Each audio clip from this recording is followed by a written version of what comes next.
Hello everyone, welcome to my channel. आज की video में हम लोग पढ़ने वाले हैं chapter number 3 metals and non metals की कुछ इंपॉर्टेंट टॉपिक्स और कुछ इंपॉर्टेंट क्वेश्चंस जो आप लोगों की बोर्ड के एग्जाम्स के हिसाब से थोड़े इंपॉर्टेंट हो सकते हैं। तो हम लोग सबसे पहले पेज नंबर 1 से स्टार्ट करेंगे।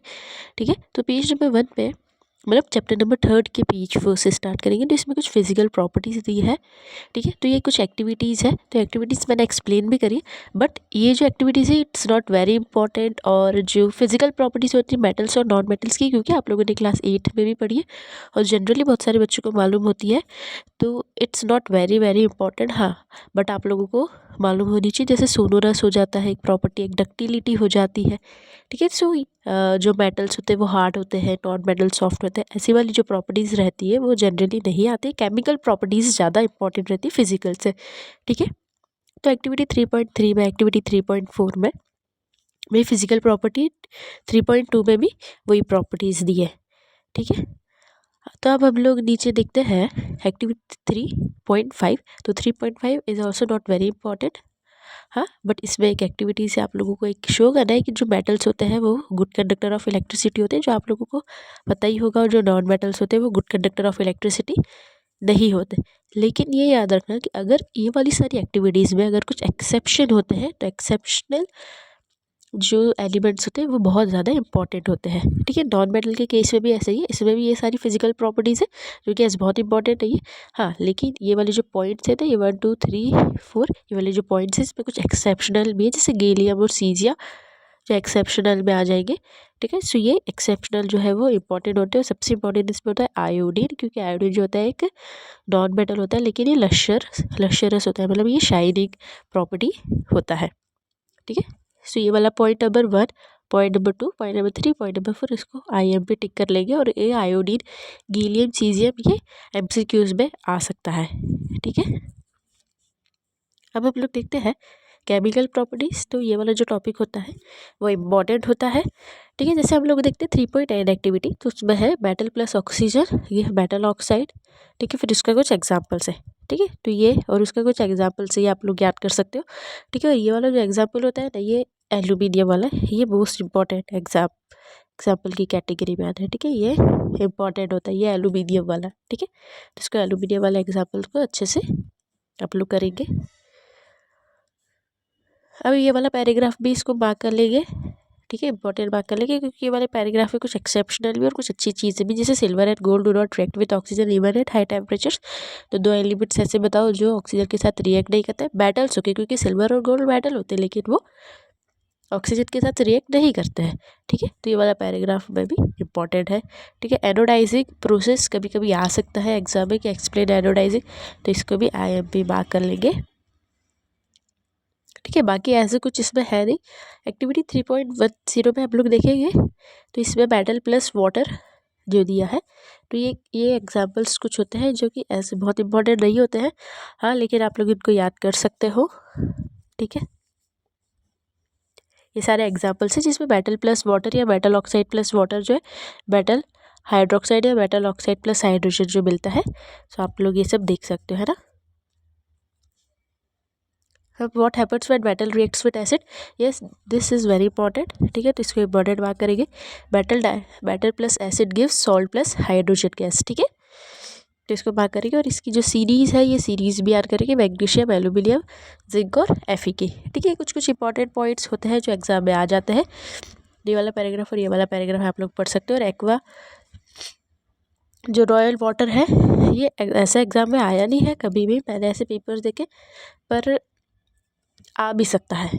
ठीक है, अब हम लोग देखते हैं नेक्स्ट टॉपिक 3.12। तो 3.12 में आप लोगों को ऐसे बहुत इंपॉर्टेंट कुछ दिया नहीं है। ठीक है, सो आप लोग ये वाला पैराग्राफ को एक बार पढ़ लेना, बाकी ऐसे कुछ इंपॉर्टेंट नहीं। हाँ, फिर इधर से रिएक्टिविटी सीरीज आती है, जो कि रिएक्टिविटी सीरीज में ये मोस्ट रिएक्टिव एलिमेंट्स की कैटेगरी में आते हैं। रिएक्टिविटी की कम और सबसे लीस्ट रिएक्टिविटी की सीरीज में ये वाले एलिमेंट्स आते हैं। सो इसको मार्क करेंगे आप लोग मोस्ट IMP। ठीक है, अब इसमें से क्वेश्चंस कैसे बनेंगे, ऐसे नहीं बनेंगे कि ये वाली कौन सी रिएक्टिविटी।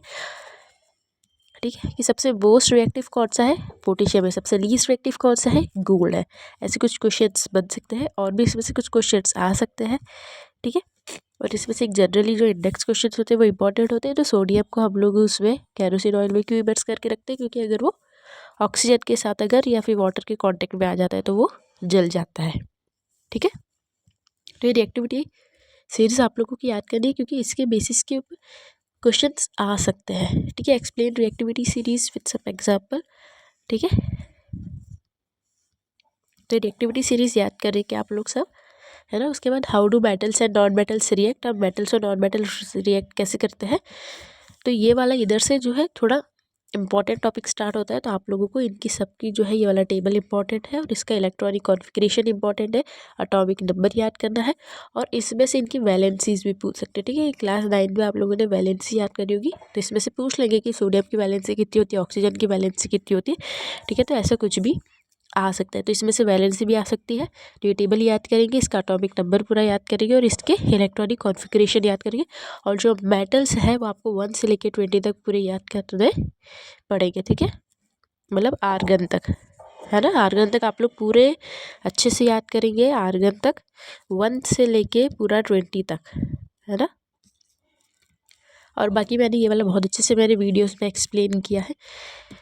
तो ऐसे वाले जो है ना, ऐसे वाले क्वेश्चंस तो आएंगे ही एग्जाम में। इनको तो आप सोच ही लो कि ये वाले क्वेश्चंस आएंगे। NaCl नहीं आएगा, लेकिन दूसरे कुछ भी आ सकते हैं। तो उसके लिए आप लोगों को इसके सबके याद होने चाहिए। ठीक है, जैसे मैग्नीशियम है, इसमें NaCl है ना। ये सारे इंपॉर्टेंट रहते हैं, लेकिन आप लोगों को इनके लिए ये सारी चीज़ याद करनी पड़ेगी। ठीक है, हाँ। Properties of ionic compounds, yes. So explain properties of ionic compound, या write 2 to 3 properties of ionic compounds. तो वो एग्जाम में आती है। ठीक है, सो आप लोग उसको याद करेंगे, और नोट्स बनाए हैं तो उसमें से आप लोग देख के कर सकते हो। यस, ये table is not very important. ठीक है, क्योंकि आपके नंबर से याद भी नहीं होगा, और ऐसे एग्जाम में कुछ आता भी नहीं है। हाँ, लेकिन आप लोग ये याद कर सकते हो कि NaCl का जो रहता है मेल्टिंग पॉइंट सबसे ज़्यादा रहता है, और बॉइलिंग पॉइंट भी मतलब मीडियम पे रहता है। तो आप लोग ऐसे याद कर सकते हो उसको। ठीक है, कि किसका बॉइलिंग पॉइंट सबसे ज़्यादा होता है, किसका मेल्टिंग पॉइंट सबसे ज़्यादा होता है, ये सब आप लोग याद कर सकते हो। किसका कम होता है, किसका सबसे ज़्यादा होता है, ये आता है। तो ये है, ये सारी प्रॉपर्टीज़ है जिसको आप लोग मार्क करेंगे इंपॉर्टेंट। ठीक है, कि मैंने पूरी एक्सप्लेन करी है, तो आप लोग मेरे वीडियोस में चेक कर सकते हो, है ना। अकरेंस ऑफ मेटल, अब एक्सट्रैक्शन ऑफ मेटल जो है it's not very important topic. ठीक है, एक्सट्रैक्शन ऑफ मेटल ना मतलब है इम्पॉर्टेंट है, ऐसा नहीं है नहीं है, क्योंकि ये टफ भी है, आ भी सकता है, लेकिन बहुत इंपॉर्टेंट नहीं है टॉपिक रहता है। तो ये वाला जो चार्ट है ये आप लोग बहुत अच्छे से याद करेंगे, बहुत ही अच्छे से। अगर आ जाता है 2-3 नंबर में अगर आ जाता है तो ये चार्ट भी बनाएंगे और इसके बारे में लिखेंगे भी। और ये जो सारी चीज़ है ना, इलेक्ट्रोलिसिस है, कार्बोनेट है, कैल्सिनेशन है, रोस्टिंग है, ठीक है, फिर इसमें भी वो ये रिफाइनिंग है ना। तो ये सारी चीज़ें की डेफिनेशंस जो है वो भी आ सकती है। ठीक है, तो आप लोग तो अगर नहीं समझ आता तो आप मेरी वीडियोस में चेक कर सकते हो। मैंने ये सारी चीज़ें जो बहुत अच्छे से एक्सप्लेन की है, और ये वाली जो चीज़ है कैल्सिनेशन, रोस्टिंग, ये सब जो भी है प्रोसेस, ये बहुत अच्छे से एक्सप्लेन मैंने उसमें की है। ठीक है, अब एक्सट्रैक्टिंग मेटल्स, लो रिएक्टिविटी, तो ये पूरा वही है। ये वाले पैराग्राफ जो है वो मैंने पूरे अच्छे से एक्सप्लेन किए हैं, तो आप लोग ये सब देख सकते हो। ठीक है ना। और बाकी ये वाली जो है ये इंपॉर्टेंट रिएक्शन है, ये वाली भी इंपॉर्टेंट रिएक्शन है। तो ये 2 इंपॉर्टेंट रिएक्शन से इसको याद करना है। ठीक है, ये रिएक्शंस में से कुछ भी आ सकता है। एक्सट्रैक्टिंग मेटल टूवर्ड्स, और टॉप रिएक्टिविटी सीरीज की जो इलेक्ट्रोलिसिस है, ये वाला refining of metals, it's important.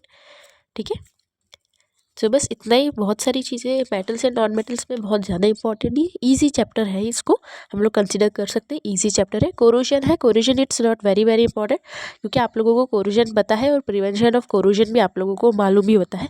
तो जनरली ये क्वेश्चन 1-2 नंबर में आ सकता है, और नहीं भी आ सकता है। ठीक है ना। और प्योर गोल्ड वाले ये वाला जो do you know, it's not very important. ठीक है, बाकी ये वाला paragraph it's not also very important. हाँ, बट आप लोगों को इसमें से NaCl कैसे बनता है, ठीक है, MgCl2, या फिर अभी ये 2 एग्जाम्पल्स आपको बुक में दिए, लेकिन इसके अलावा भी दूसरे एग्जाम्पल्स जो आ सकते हैं, तो आप लोग इसकी रेफरेंस बुक में से या सैम्पल पेपर्स में से ऐसे एग्जाम्पल्स की आप लोग प्रैक्टिस कर सकते हो। ठीक है, तो आपकी ये वाली पूरी एक्टिविटीज़ आ जाती है। और फिर ये नीचे जो है सारे क्वेश्चंस आ जाते हैं, ठीक है। तो आप लोग ये क्वेश्चंस के बेसिस पे लिख सकते हो। जो मैंने बोला है ना गिव रीजंस, तो बैटल्स एंड नॉन बैटल्स में जो गिव रीजंस होते हैं ना, ये बहुत इंपॉर्टेंट होता है। अभी आपको जैसे इसमें 4 ही दिए ना, और इसके अलावा भी और भी बहुत सारे जो गिव रीजंस आ सकते हैं। तो जब तक आप वो पढ़ोगे नहीं ना, आप लोगों को गिव रीजंस आएगा नहीं, ठीक है। तो बैटल्स और नॉन बैटल्स में जैसे लास्ट में अगर जैसे 5 नंबर रहते हैं ना, तो 5 नंबर में से 3 नंबर के या 2 नंबर के जो है गिव रीजंस आते ही है, ठीक है। तो गिव रीजंस आप लोगों को बहुत अच्छे से याद करना है, ठीक है। कैसे गिव रीजन से, अगर आप लोग वो पैराग्राफ पढ़ोगे तो आप लोगों को समझ आ जाएगा। जैसे गैलियम और सीजियम है, वो एक एक्सेप्शन है। तो वो क्यों एक्सेप्शनल है? क्योंकि उसका मेल्टिंग पॉइंट, बॉइलिंग पॉइंट ज़्यादा होता है। गोल्ड और सिल्वर जो मेटल्स के रिएक्ट क्यों नहीं करते? क्योंकि वो वो जो होते हैं वो बहुत कम रिएक्टिव होते हैं। तो कुछ ऐसे क्वेश्चंस जो है वो गिव रीजनिंग में बन सकते हैं। तो रीजनिंग वाले बहुत इंपॉर्टेंट होते हैं, ठीक है। सो आप लोग ये सब कर सकते हो। बाकी ये वाले जो क्वेश्चन होते हैं ना, मैं आप लोगों को ये बोल रही हूँ, जो बैक एक्सरसाइज वाले क्वेश्चन होते हैं वो इंपॉर्टेंट होते हैं। ये बैक एक्सरसाइज वाले इंपॉर्टेंट होते हैं, और इंडेक्स क्वेश्चंस भी जो है वो इंपॉर्टेंट होते हैं। तो वो भी पढ़ेंगे, और नोट्स बनाए तो वो भी पढ़ सकते हैं। तो ये चैप्टर में ऐसे बहुत इंपॉर्टेंट चीज़ें नहीं है, वो बहुत सारी चीज़ें जो इंपॉर्टेंट है वो आप लोगों को पढ़नी चाहिए, ठीक है। तो इस वीडियो के लिए इतना ही, बाय।